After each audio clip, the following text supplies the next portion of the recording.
Justice is not easy. It is not simple. It's complex, like most things in America. If you want to change the racial dynamics of this country and change the structural issues around racism and white supremacy, it is not as simple as watching CNN, tweeting about it, and then going to a rally.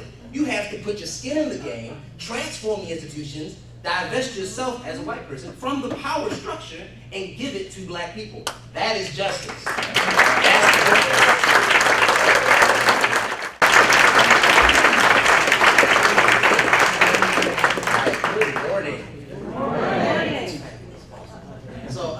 My name's Adam Jackson. I'm from Leaders of the Beautiful Struggle, which I think is probably the best name of an organization.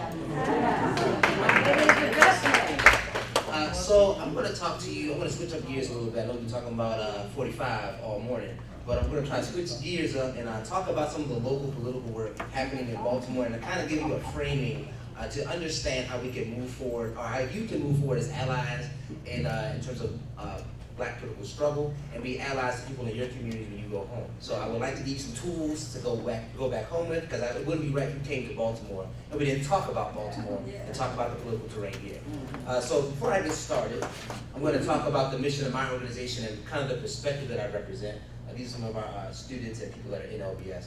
But we're a think tank, and so people know what think tanks are. They're driven, they drive public policy issues for a particular constituency. So when you think about Donald Trump, people like institutions like the Heritage Foundation, the Center for Strategic International Studies, well, we're that for black people. Left.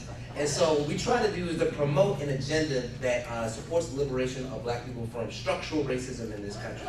And that's more around our mission and our vision for the organization itself, walking in the tradition of people like Ella Baker, Malcolm X, and Fannie Lou Hamer, who talk specifically about black independence and autonomy. Because those concepts, when you hear liberation and all these concepts, they're very abstract. And so what we try to do is to make it very material in the public policy arena and advocating for laws and policies that benefit our communities directly. Because if we're black, we should be advocating for the black community just like others do for their communities. And so it's not, people think that's radical, but it's really a pretty regular idea. So here's some key considerations that points I'm going to talk about this one, so questions we're going to try to answer. In terms of how do black people in this country build, control, and maintain the institutions that govern our lives? Because we live in a country structured and founded on structural racism and white supremacy, and black people for generations have been excluded from systems of commerce and all these other systems that have benefited other people because of institutions like slavery and other things. And so at this point in history, with a president like Donald Trump, and all these other political forces that are at play, how do our communities make sure we can build the institutions and the organizations and infrastructure that benefit us in the long term? That's the first consideration. The second one is for the white folks in the room. So how do you become meaningful allies in this process of liberation? How do you become meaningful allies, people like me that are doing work in Baltimore, people where you live, and make sure that you can advance their agenda? That's an important question of consideration because most of the time we gloss over that. And I know that it'd be easy for me to just tell you our agenda, but when you go back home, it's like, well, how do I take that and translate that to our communities where I'm from? I'm going to try to answer that question here today. And the last one is, of course, what are the practical methods that we can go about doing that? Because the first two are kind of abstract. They're just concepts. But the third one is more about the practical implications of how that occurs. And so the way I'm going to try to explain these dynamics is through something called the nonprofit industrial complex. We heard about the prison industrial complex. We know about traditional forms of racism on the right. So when we see Donald Trump on TV, racism, that's what it is. But we should be able to figure out and identify the parts on the left of sides of the aisle where racism can affect our movements and affect our strategy moving forward, particularly for people of color and people of African descent. So the way that we think about the nonprofit sector, we think that that's separate of the corporate sector, separate of the university, separate of City Hall, when in fact, all of these things are mere organs of each other. And ultimately, if we don't interrogate the way that these institutions are profiteering off of the suffering and oppression of people, it perpetuates white supremacy. And it's important that we talk about that in detail because we can't just say the Women's March was great, but not interrogate who actually financially benefits from that in the long term, who politically benefits from that in the long term.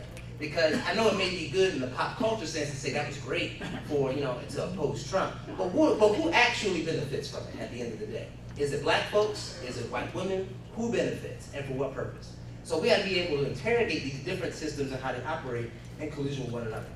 One thing I want to talk about is symbolism over substance. And that's one thing that we've experienced a lot in Baltimore. A lot of symbolism, a lot of talk, a lot of rhetoric.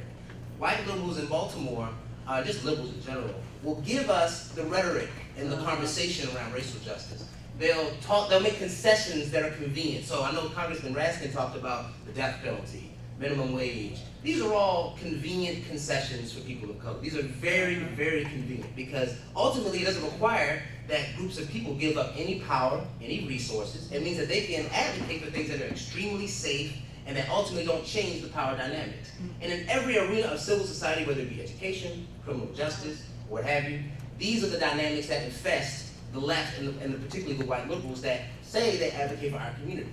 And so while some people are worried about people like him, I'm worried more about people like him, Martin O'Malley. Because when he was mayor of Baltimore between 1999 and 2006, there were over 757,000 illegal arrests in Baltimore. Mass arrests in Baltimore. It was taken to court and proven in court that that's what his administration did when he was mayor of Baltimore. But he's elevated on the national stage, giving all these conversations about Trump, saying how awful Trump is. And people are talking about, look at how cute he is playing his guitar. But see, I remember that guy. I don't remember the smiling, happy guy on The View that everyone is familiar with. I remember a racist leftist mayor. That's what I remember. And part of it is because people aren't talking about the implications of what it means to be a Democrat in a city like Baltimore, or places like Baltimore. This is a majority black city, 64%. People like Martin O'Malley are the problem. White liberals who seemingly advocate for our communities, but ultimately aren't disrupting the power dynamics to invest in communities and invest in our ability as black folks to transform our own condition. Because if all Baltimore needed was white people to care about us, then Baltimore would be a utopia. It's drastically different. But the thing is, that's not the case. So the question is, why is that the case? Is it because Martin O'Malley hates black people? I don't think so. I think it's because there is a system, white supremacy, justified by the nonprofit industrial complex that keeps people like him in power and keeps us from transforming the way the society operates. One thing that we're trying to do as an example to head off these dynamics is the creation recently of the Baltimore City Children and Youth Fund. And so we didn't create it. It was actually Council President Jack Young, Baltimore City Council President Jack Young, who put the measure to City Council.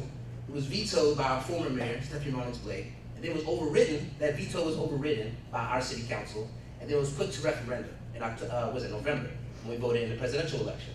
So it got approved, and the measure made it so that $12 million in Baltimore would be available for youth programming to city residents, essentially. But there was no rules around how this money was going to be spent or sent out to the community. It was just a measure to make it a solid fund that was only for youth programming in Baltimore.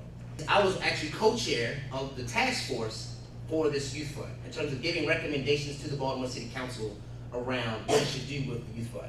And so these are the values that we came up with. And a lot of it, it sounds good on paper again. Advances equity, accountable, not politically driven, inspires new partnerships, conducted with urgency.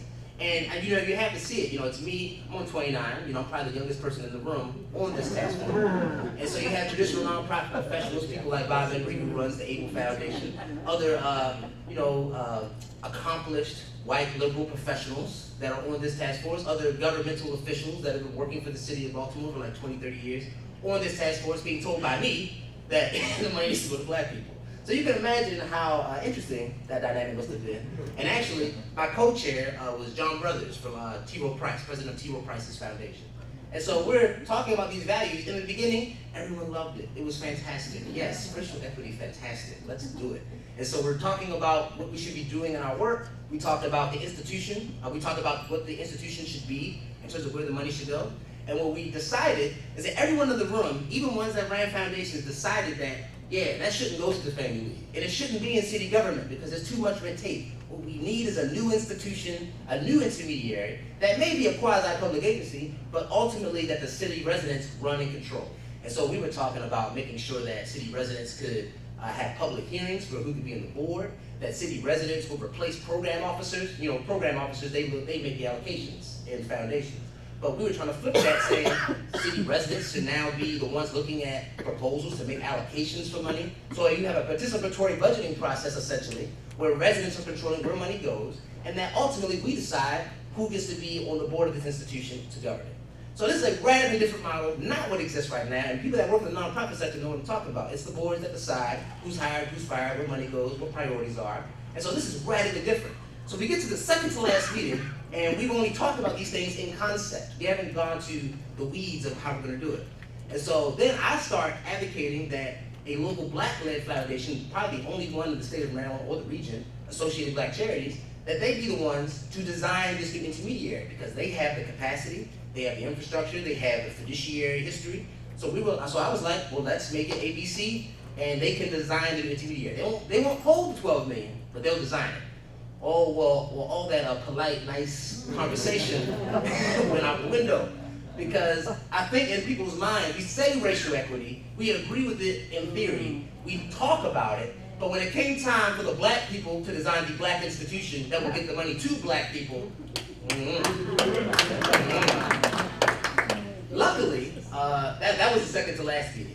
And everyone had beef. It was beef in the room. But luckily, at the next meeting, because I think in the first meeting it was so jarring, like, are you saying that we can't do this? Are you saying that my organization, my philanthropic institution that has been here for 40 years cannot do this? Yes, you cannot do it. That's what I'm saying. Exactly what I'm saying. And so eventually it turned into butthurt masking as an issue. It was like, well, are you saying that I'm not qualified? It's cool if you're not qualified. A lot of people are unqualified, like Donald Trump, who runs the country right now. There are a lot of people unqualified to do things that are doing things. We should seek to flip the script. We should seek to change the institutional arrangement that governs people's lives, because we're interested in justice. Then that's what we should do. We need to focus on who are the people around the corner, down the street, on the news, in my city where I'm at, and how can I support them in the racial justice agenda. And ultimately, in this country, if you're looking for anything to change as it relates to people of color, that's where the change really happens. And I don't know how you feel about that. I know there may be varying reactions to that statement, but ultimately at the end of the day, if it's about justice, it's about justice. And there's no other way you can do justice. Invest in the communities that need it, support people that need your support, and ultimately let's all work together to build racial justice in this country.